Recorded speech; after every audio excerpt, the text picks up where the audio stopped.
everyone, and welcome to a special edition of Who Am I? A short but meaningful conversation where we explore the self through the lens of philosophy and experience. I am Eugenio, a first-year BSc student from UDD, and joining me today is someone with an inspiring story to share. Please welcome Jasmine. So welcome to our show, Jasmine. Please take our seats. So Jasmine is also a BSc student from UDD. So tell us, Jasmine, what we'll be talking about today. Hi everyone! I'm excited to be here.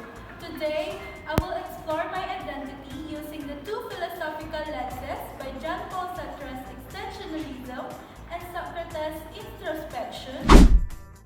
So let's start with Sartre.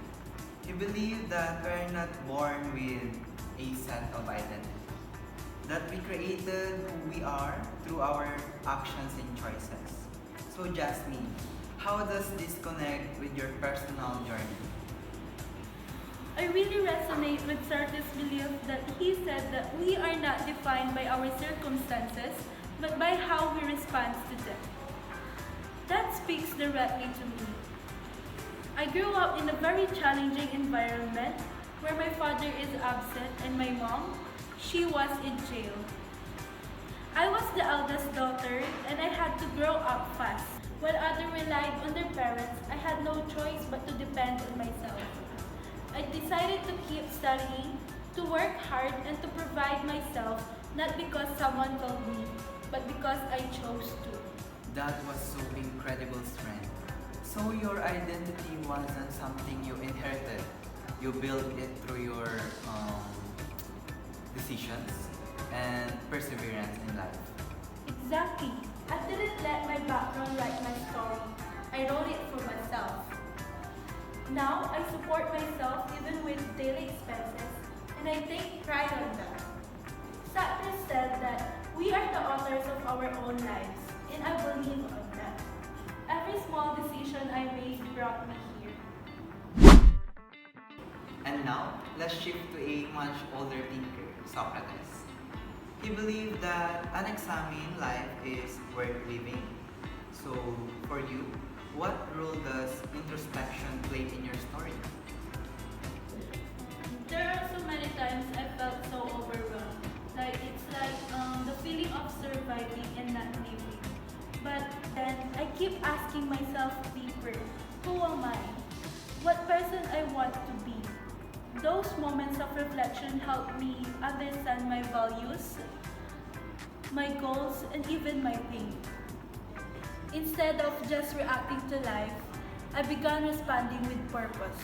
That's when I realized I want to live a life where I can be proud of, not just for myself, but also for my siblings too. Basically, that brings us to the final idea from Viktor Frankl, wherein he believed that even in suffering, we can find a meaning. What's your take on that? Frankl said suffering can have a purpose if we choose to see it that way, and I'd live the truth. My hardship could have broken me, but instead they shaped me.